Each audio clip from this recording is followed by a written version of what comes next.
Dust motes danced in the sliver of light cutting across the floorboards, but Warren did not see them. He sat cross-legged in the center of a small room in Omaha, walled in by towers of financial reports that leaned precariously toward the ceiling. The air in the room was stale, thick with the scent of dry ink and aging paper. He ignored the creak of the floorboards under his knees. His world was defined by the perimeter of the ledger spread open before him. He ran a finger down a column of figures, his breath hitched, and he scribbled a calculation into his notebook with a short, blunt pencil. The lead snapped. He did not hesitate. He reached for another, his eyes never leaving the page. He flipped a sheet, the sound echoing in the cramped space, and adjusted a ratio. He was not looking for a pattern. He was hunting for the truth hidden inside the numbers. Outside, the world moved with its own rhythm, but in this room, time functioned only according to the speed of his pen.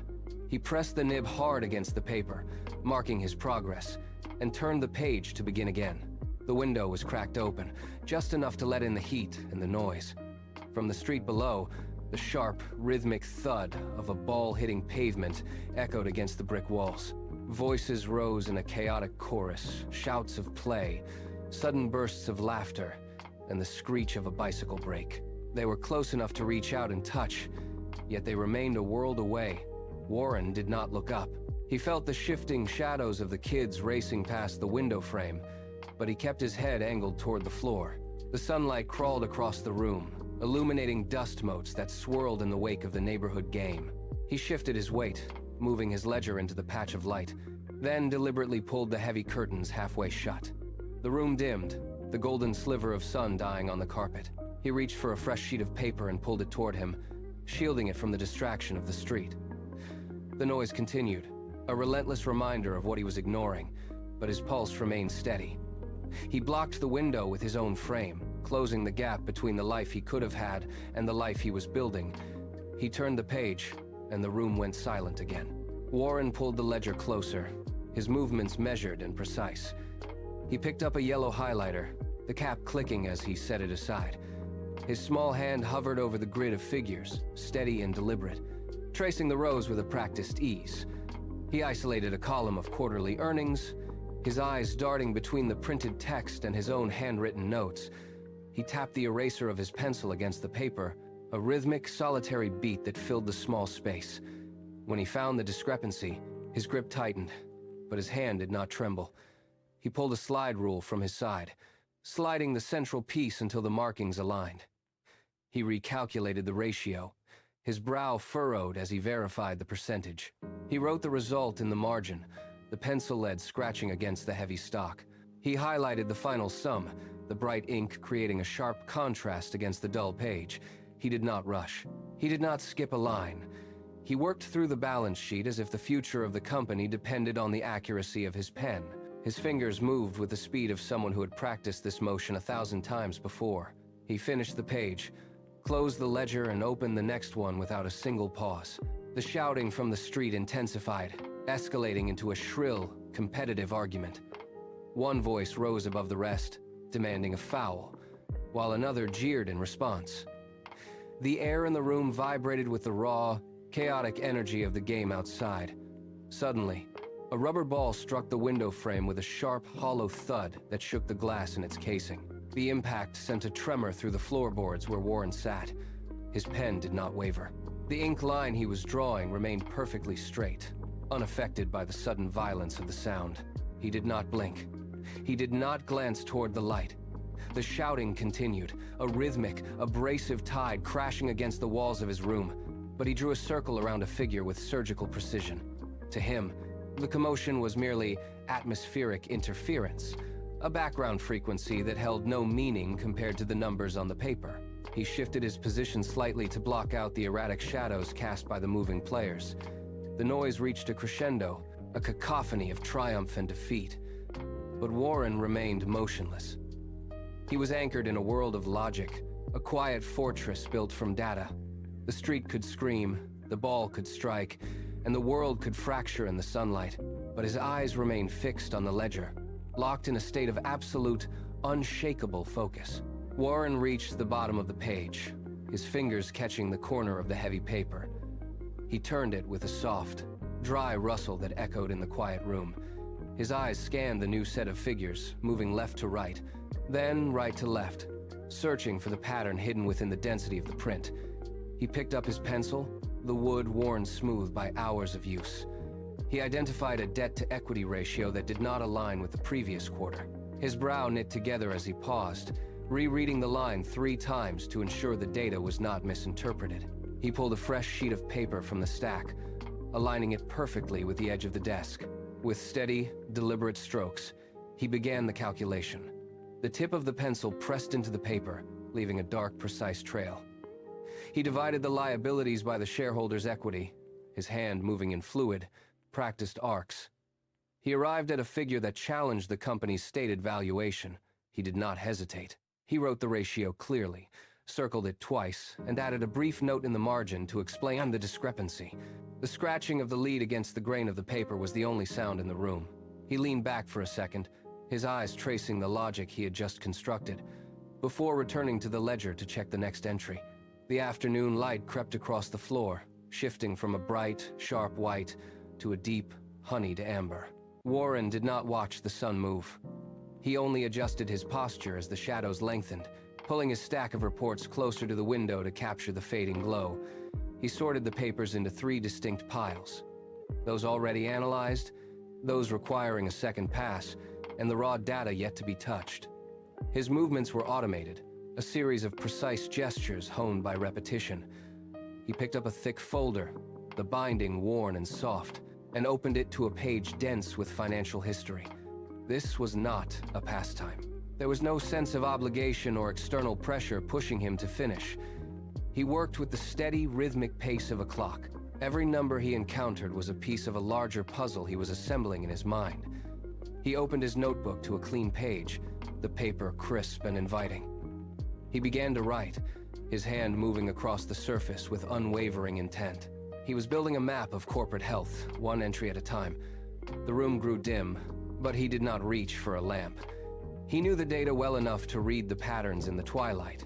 This was his space, his work, and his singular way of seeing the world.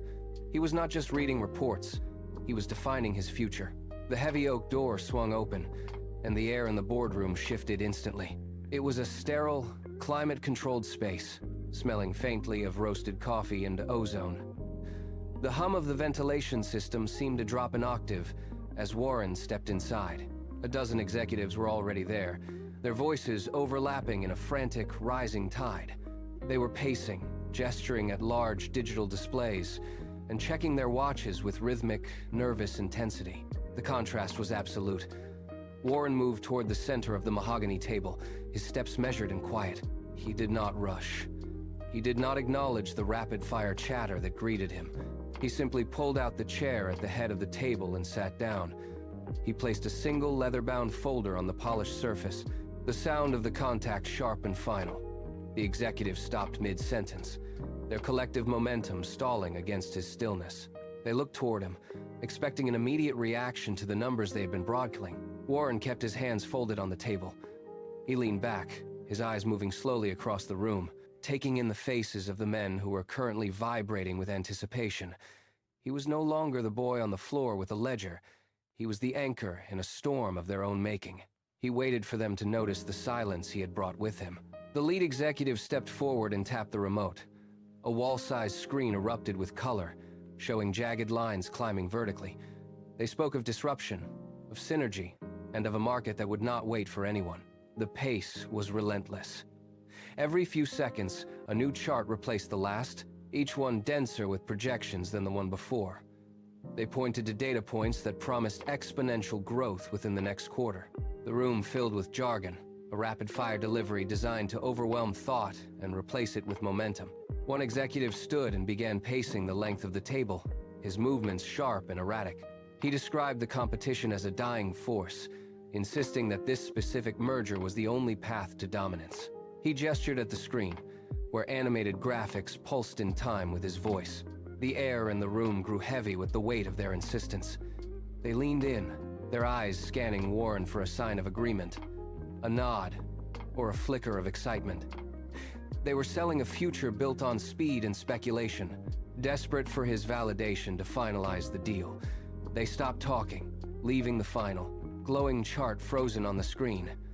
The silence that followed was intended to be filled by his approval. Warren did not look at the screen. He did not look at the charts or the flashing projections of future wealth. He reached out, his hand moving with the same deliberate pace he had used years ago to turn a page in his childhood room. He pulled the thick, glossy document toward him. The room went unnervingly still. He flipped through the pages, his thumb clicking against the edges of the paper.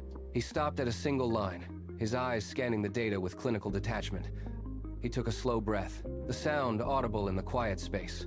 The lead executive shifted his weight, his hands hovering near the remote, ready to explain away any hesitation. Warren did not offer him that chance. He closed the folder. The sound of the cover hitting the table was soft, but in that room, it rang like a gavel. He slid the document back across the polished mahogany, pushing it with his fingertips until it came to a complete stop exactly where it had started. He looked up, meeting the collective gaze of the executives. He did not raise his voice. He did not offer a justification or a critique. He simply said, "No." The word hung in the air, absolute and final, stripping the artificial energy from the room in a single heartbeat. The executives stood frozen, their mouths half open, as if waiting for the punchline of a joke that never came. The lead negotiator leaned forward, his hands pressing hard against the table, his knuckles white. He glanced at his colleagues, searching for a shared reaction, a flicker of panic, or a secret signal to proceed. They were lost. One man began to shuffle the papers in front of him, his movements frantic and uncoordinated, as if the physical act of organizing the deal could somehow force a different outcome. Another executive muttered something under his breath, his eyes darting from the rejected document to Warren and back again, struggling to reconcile the massive potential of the merger with the total lack of interest across the desk. They were built for persuasion, for the art of the deal, but they had no vocabulary for this absolute indifference. The air grew dense with unspoken questions. They looked at the screen, then at each other, their authority leaking away into the silence. They were trying to calculate the cost of a mistake they did not even understand. Warren remained motionless, his hands folded in his lap, his gaze fixed on a point somewhere beyond the room. He did not blink. He did not offer an opening. He simply existed in the space, a wall they could not climb. Warren finally stood. The chair scraped against the hardwood, a harsh, grounding sound that cut through the lingering disbelief. He walked past the rows of mahogany, his gait steady and unhurried, and stopped before the floor-to-ceiling glass. Outside, the city hummed with the pulse of actual work. He raised a hand and pointed a single finger toward a cluster of distant towers, the local utility station. He did not turn around to face them. He kept his eyes on the power lines, the structures, the very infrastructure that kept the city breathing. "You see that?" he asked, his voice low and devoid of pretense. "That is a business. It provides a service people need every hour of every day." He tapped the glass, the faint vibration echoing his point. "I do not buy promises of what might exist tomorrow. I buy the reality of what works today." He gestured toward the discarded reports on the table behind him, his hand slicing through the air with dismissal. "You are chasing a trend because it is loud. I am interested in the business because it is essential." He remained there for a moment, watching the flow of electricity and movement, grounding his argument in the physical world before finally turning back to face the room. The silence in the room deepened as Warren moved toward the door. He did not glance back at the table. He did not acknowledge the murmurs of protest that began to rise from the chairs behind him. One executive took a step forward, a pen gripped tight in his hand, ready to offer a concession or a final pitch. But Warren reached the heavy mahogany door before the man could speak. He gripped the handle, the brass cold against his palm, and turned it with a firm, decisive click. He paused for a heartbeat, his back to the room, listening to the heavy, stagnant air of the boardroom one last time. He did not need their approval, and he did not need their deal. He stepped out into the hallway, the light from the corridor hitting him as he crossed the threshold. Behind him, the door swung shut, the latch engaging with a solid, final sound that silenced the room. He walked down the carpeted hall, his footsteps rhythmic and unhurried, leaving the tension of the merger far behind him. He looked straight ahead, his path clear, his principles intact, moving away from the noise and back toward the work he understood. The deal stayed in the room, a forgotten stack of paper, while he continued down the hall, already focused on what lay ahead. Decades drifted by in a blur of steady growth, until the rhythm of the market abruptly stuttered. It began not with a roar, but with a series of mechanical failures on the exchange floor. Sell orders flooded the terminals, outpacing the capacity of the systems to process them. Green numbers on the electronic boards flickered, turned to amber, and then collapsed into a sea of red. The value of blue-chip stocks evaporated in minutes, stripped away by automated sell-offs and a sudden, violent loss of liquidity. Across the financial district, the air grew thin. Traders stood frozen at their desks, watching the rapid descent of indices that had stood for years. The spreadsheets that dictated the wealth of nations were being rewritten in real time, the lines trending sharply toward zero. In the corridors of major banks, the quiet hum of commerce was replaced by the frantic tapping of keys and the sharp, jagged sound of systems struggling to reconcile the plummeting prices. The infrastructure of the market was buckling under the weight of its own fragility. Every transaction triggered another, a cascading failure that turned paper assets into dust. The financial world began to crumble, the foundations of the economy cracking under the relentless pressure of the sell-off, as the screen displays turned into a frantic mess of plummeting figures. The panic hit the airwaves as the market hit the floor. On every channel, the broadcast screens erupted into a chorus of urgency. News anchors leaned into their microphones, their faces tight, their gestures jagged and sharp. They spoke of a total collapse, a systemic failure that threatened to dismantle the global financial structure by morning. One anchor gestured wildly at a scrolling ticker that had stopped updating, the red numbers frozen in a permanent state of decline. Another shoved a stack of papers aside, looking directly into the camera lens with wide, unblinking eyes. They shouted over one another, their voices rising in pitch as they described bank runs, empty vaults, and the imminent end of the economy. The studio lights caught the sweat on their brows. They cut to live feeds of crowded streets and people staring at bank windows, the audio layered with the distant, muffled roar of a city coming to a standstill. It was a relentless stream of disaster, a high decibel warning that flooded living rooms and offices alike. Every few seconds, a new graphic flashed across the screen in bold, strobe-like letters, reinforcing the message of doom. The volume of the panic was absolute, a wall of sound designed to force every viewer to witness the catastrophic unraveling of the modern world. A single heavy door separated the chaos from the quiet. Inside the office, the air was still, cooled by the hum of an air conditioner that barely registered as sound. The walls were lined with shelves holding rows of bound reports and hardbound volumes. Warren Buffett sat in a leather chair, his back to the window. Outside, the city might have been burning, but in here, the only movement was the slow, deliberate turn of a page. He held a biography of a steel magnate, his eyes tracing lines of text with rhythmic consistency. He did not look at the television mounted on the far wall. The screen flickered with red charts and frantic faces, but the audio was muted. He tracked the history of industrial production, noting the dates and the expansion cycles. His desk was clear of everything except the book and a fountain pen. There was no clutter, no scattered papers, no sense of urgency. He adjusted his position, the leather creaking softly, and leaned further into the light of a desk lamp. He was reading about how massive enterprises were built over lifetimes, not minutes.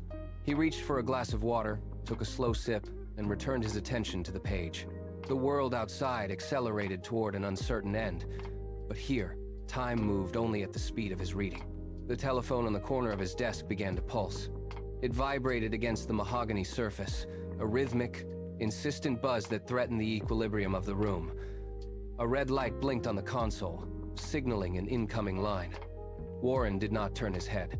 He kept his gaze fixed on the dense paragraphs of the biography, his thumb resting on the corner of the page. The phone stopped, then started again, the sound now sharper, a digital demand for immediate action. Another line lit up, then a third. Frantic brokers were surely shouting into their handsets, pushing for a reaction, a sale, or a frantic rebalancing of portfolios. Warren reached out with his left hand, picked up the phone, and gently set it face down on the blotter. The blinking light vanished. The vibrations ceased. He did not check the ticker tape scrolling across his computer monitor. He did not glance at the stack of urgent memos that had arrived via courier only minutes prior. He pushed the papers aside with the back of his hand, clearing a space for his elbows. He sat back, took a deep, steadying breath, and returned to the text. The world outside the glass demanded his panic, but he offered only silence. He was not a participant in the hysteria of the moment. He was a spectator to his own discipline. The office held its breath. Sunlight filtered through the blinds, casting long, thin bars of illumination across the floor. Warren sat motionless, his posture unchanged for the better part of an hour. The only sound in the room was the soft rustle of paper as he turned a page, a crisp, dry noise that seemed magnified in the stillness. Suddenly, a siren erupted from the street below, a piercing, discordant wail that rose in volume until the glass of the window panes rattled in their frames. It was an invitation to look up, to peer through the blinds, to acknowledge the panic consuming the city. Warren did not twitch.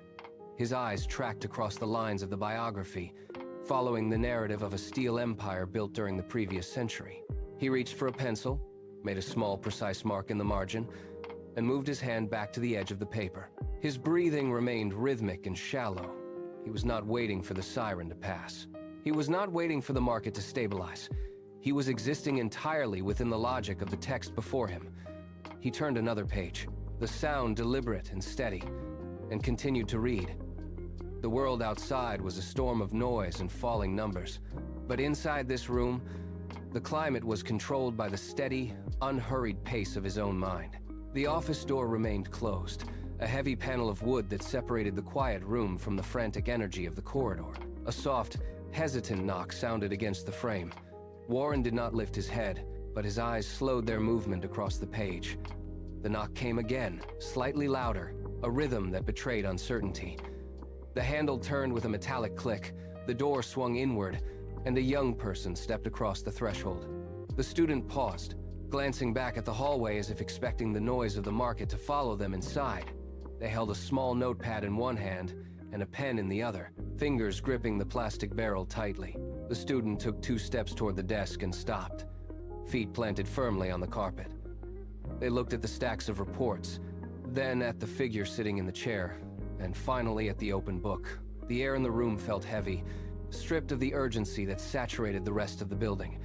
The student waited, watching for a signal, their posture rigid with the weight of the question they had traveled so far to ask. Warren finished the sentence, traced the period with his fingertip, and slowly closed the book. The student remained standing, a thin barrier of space between them and the desk. The silence in the room was absolute, a stark contrast to the distant, muffled echoes of news broadcasts drifting in from the floor below. The student lifted their hand, then let it drop, the pen clicking against the notepad as their fingers trembled. They took a long, uneven breath, their chest rising and falling in a jagged rhythm.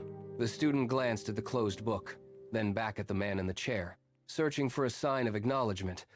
Their knuckles were white where they gripped the pad. They shifted their weight, the floorboards groaning under the pressure of their hesitation. Twice, the student opened their mouth to speak, but the words caught, blocked by the sheer scale of the financial collapse unfolding beyond these walls. They finally braced their feet, looked directly at the man, and forced the air through their throat. The voice emerged thin and brittle, cracking slightly under the pressure. "What is the secret to your billions?" The question hung in the air, a fragile thread stretched across the room. The student did not look away, waiting, their entire presence distilled into that single, desperate inquiry. Warren did not blink. He did not reach for a calculator, nor did he lean toward the ledger to point out a growth trend. The expected response, a lecture on interest rates, market volatility, or asset allocation, never came. He remained perfectly still in his chair, his posture unchanged. He looked past the student's notepad and pen, his eyes locking onto the visitor with a clarity that seemed to strip away the pretense of the inquiry. There was no rush to defend his wealth, no effort to justify his position during the collapse. He simply held his gaze, a steady, unyielding pressure that demanded the student stop looking for a shortcut. The silence stretched, thickening with the weight of his refusal to engage with the language of Wall Street. He did not speak a word about stocks or formulas. Instead, he let his expression settle into something deeper, a quiet intensity that suggested the answer was not to be found in numbers at all. The student shifted, feeling the sudden inadequacy of their prepared questions as the man behind the desk waited for the realization to take hold. Warren's eyes remained fixed, unmoving, promising that the truth was far simpler and far more demanding than any calculation could ever explain. Warren finally broke the stillness. He shifted his weight, the chair leather creaking once in the quiet office. He reached slowly across the surface of his desk, his hand moving with the precision of a man who knew exactly where every item sat. He bypassed the stacks of ledgers and the thick, leather-bound reports that dominated the space. His fingers brushed past a fountain pen and a heavy brass paperweight. They stopped when they touched the handle of a magnifying glass. He lifted it into the light.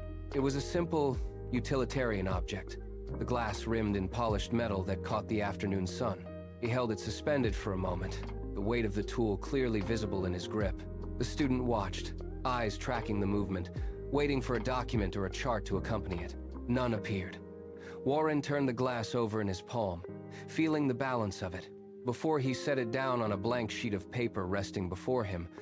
He did not look at the student again. His entire attention was now locked onto the glass and the paper beneath it. Every motion was stripped of excess, narrowed down to this single, tactile interaction that demanded the student's total focus. Warren leaned over the desk, his back straight and his shoulders square. He held the magnifying glass firmly by its handle, positioning it directly over the center of the white page. The sunlight streaming through the window hit the lens at an angle, spreading a diffuse, hazy glow across the paper. He did not rush. He began to move the glass, lowering it by fractions of an inch, his hand entirely steady. As he adjusted the height, the scattered light began to tighten. It narrowed from a wide, pale circle into a smaller, sharper ring. He shifted the lens again, tracking the sun's path, his eyes scanning the surface with absolute concentration. He ignored the student's presence entirely. His thumb pressed against the frame of the glass, locking it into place. The light was no longer a patch of warmth. It was a concentrated, stinging beam. He moved the glass one final time, tilting it just enough to pull the rays into a tighter geometry. The light on the paper condensed. It became a singular, blindingly intense point of white heat, vibrating with captured energy, burning into the fibers of the page as he held his breath, waiting for the reaction to begin. The point of light did not move. It sat motionless on the paper, a miniature sun trapped within the glass. Warren held his hands so still that his knuckles turned white. His gaze locked onto the exact intersection of light and fiber. Seconds ticked by in the absolute silence of the room. A faint, acrid scent began to drift upward, sharp and metallic. The paper beneath the beam started to change. Where the light touched, the crisp white surface darkened, turning from a pale yellow to a deep, cauterized brown. The fibers buckled under the thermal pressure. Then, the first sign of transformation appeared. A thin, translucent wisp of gray smoke curled up from the center of the charred spot. It spiraled slowly into the air, caught in a stray draft from the window. The smoke grew thicker, darker, as the heat deepened its hold on the material. It was no longer just light, it was a physical force, consuming the space it occupied. Warren watched the smoke rise, his breathing rhythmic and shallow. He did not pull back, he did not blink. The paper began to blacken at the edges, the circle of destruction widening as the intense, focused energy took hold, leaving no room for anything else to exist on the page. The paper continued to smolder, a dark, growing blemish on the clean surface of the page. The scent of burnt cellulose hung heavy in the air, sharp and unyielding. Warren did not retreat. He held the magnifying glass with the same rigid control he maintained over his own life, his wrist steady, his arm locked in place. He watched the smoke curl upward, a thin gray tether connecting the heat to the ceiling. The student stood paralyzed, eyes flicking between the widening hole in the paper and the man holding the lens. There was no sound in the room except for the low, rhythmic ticking of a clock and the faint hiss of the paper fibers as they disintegrated under the beam. Warren finally eased his focus away from the desk. He turned his head slowly, the glass still positioned perfectly over the burning hole. His eyes were clear, devoid of any hesitation or doubt. The intensity that had been directed into the light now shifted entirely onto the person standing before him. He did not explain his history. He did not offer a complex formula for wealth or a lecture on market trends. He looked directly at the student, his expression neutral, his voice low and firm. He said, "Focus." The word hung in the silence, carrying the weight of every choice he had ever made. The student did not look away. He watched the paper surrender to the heat. The small brown dot expanded rapidly, consuming the surrounding fibers until the material began to curl and fray at the edges of the burn. A fine black dust fell from the underside of the page, settling onto the dark wood of the desk. The heat did not waver. It tore through the cellulose with precise, ruthless efficiency. The hole grew from the size of a coin to a jagged, gaping wound in the center of the document. The edges turned brittle and white before crumbling into fine powder. It was a violent transformation, silent and absolute. Where there had been a flat, clean surface, there was now only a void. The student saw the paper sag, the remaining fibers holding on for a fraction of a second before they, too, gave way. The entire center section detached, falling away as a cascade of gray flakes. The paper was no longer a document. It was a testament to the power of a single, unmoving point of energy. Ash coated the desk, a faint reminder of what had been there moments before. The student stood motionless, his eyes wide, finally grasping the weight of the demonstration. The room felt smaller, the air tighter, as the reality of the lesson took hold. The final gray flakes drifted downward, settling into the jagged crater left in the center of the page. The silence in the room deepened, no longer empty, but heavy with the gravity of the demonstration. Warren moved the magnifying glass aside, placing it gently on the desk. He did not rush. He did not look for validation. He simply let the moment exist between them. The student remained frozen, his gaze locked on the pile of ash resting against the wood. Every instinct to search for complex explanations, for intricate financial formulas, or for hidden market secrets evaporated. There was only the empty space where the paper had been. The student breathed in, the faint, bitter scent of charred remains filling his lungs. He looked up at Warren, who sat perfectly still, hands resting on the edge of the desk. The lesson was not in what was said, but in the absolute removal of all excess. The student understood then that the world outside was just noise, and that the power Warren wielded was the ability to ignore it entirely. He realized that the path to success was not a collection of additions, but a continuous process of subtraction. He nodded once, a slow acknowledgement that the mystery had been stripped away. The room held its breath, the air thick with the sudden, sharp clarity of a life defined by one singular, unwavering purpose. The student backed away, his footsteps soft on the carpet. He reached the door, paused for a heartbeat, and stepped into the hallway. The door clicked shut, leaving the office in its original state. Warren did not watch him leave. He looked down at the desk, where the remains of the scorched paper sat in a gray mound. With a slow, deliberate movement, he swept the ash into his cupped palm and deposited it into the small wastebasket beside his chair. He wiped his fingers clean against his trousers. He did not pause to reflect on the interaction. He did not look at the clock. He reached for the thick stack of financial reports waiting at the corner of his blotter. He pulled the top sheet toward him, the paper sliding smoothly across the surface. He adjusted his position, his back straight, his eyes immediately locking onto the columns of data. He picked up his pen. The ink flowed onto the page, recording a figure with firm, unwavering strokes. He calculated a ratio, checked the margin, and noted the result in the ledger. The silence returned to the room, absolute and impenetrable. He turned a page, the sound of paper against paper the only movement. He was back in the rhythm of the numbers, his attention fully reclaimed by the work. Outside the window, a siren wailed, cutting through the afternoon air. A car horn blared in the street, followed by the muffled shouting of pedestrians. None of it registered in the office. Warren did not glance toward the glass. He did not tighten his jaw or shift his gaze. His breathing remained rhythmic, shallow, and controlled. He was not merely working. He was encased in a structure of his own making, where noise held no currency.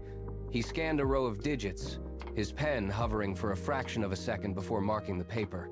There was no hesitation in the movement. No phantom questions lingered in the back of his mind. He did not wonder about alternative choices or past errors. Every action he took was an extension of his singular intent. He turned another page, the sound crisp in the quiet room. He had stripped away the clutter of uncertainty, leaving only the raw data he sought to understand. He sat as if anchored to the foundation of the building itself, immovable and entirely unbothered by the turbulence of the world beyond his walls. His hands moved with the precision of a clock. He was a man who had silenced the internal chatter of doubt, leaving only the clear, cold light of his primary objective. The ledger on his desk was different from the one he kept as a boy, yet the movement of his hand remained identical. He reached out and adjusted a small, weathered photograph resting at the edge of his workspace. It showed a corner of that original room in Omaha, the floor covered in the same kind of dense, numerical data. He glanced at the image for a single sharp moment, then returned his focus to the present report. There was no gap between the boy on the floor and the man in the chair. The trajectory was a straight line, drawn through decades of market shifts and world events without ever bending. He had chosen his direction before the world had a chance to tell him otherwise. He scanned the latest balance sheet, finding the same clarity that had captured his attention as a child. He did not look for new paths or alternative destinations. He had found his purpose in that small room, and he had never stepped off that course. He picked up his pen, the metal cool against his fingers. He was exactly where he had intended to be, executing the plan he had laid out long before his hair turned gray. Every stroke of his pen was a continuation of that first, deliberate choice, proving that his focus was not a temporary state, but a lifelong commitment. The sun dipped toward the horizon, dragging long, dark fingers of shadow across the office floor. The light in the room shifted from bright gold to a muted, deepening gray. Warren reached out and clicked the switch on his desk lamp. A pool of sharp, white light snapped into existence, isolating the papers and his hands from the encroaching dusk. He did not pause to watch the sunset. He did not rise to stretch his stiffening limbs.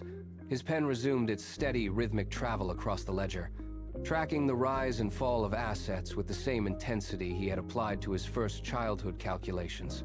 There was no finish line in his vision, only the next page, the next ratio, the next truth hidden in the numbers. He flipped a page, the sound echoing in the stillness. He wrote a figure, checked it against the column, and moved to the next. The world outside the office continued its chaotic spin, but inside this circle of light, everything was order. He was a machine of intent, fueled by the same curiosity that had started in that small room decades ago. As the shadows claimed the rest of the office, his hand did not slow. The ink flowed. The work continued. He was still moving, still calculating, still walking the path he had carved for himself, step by inevitable step.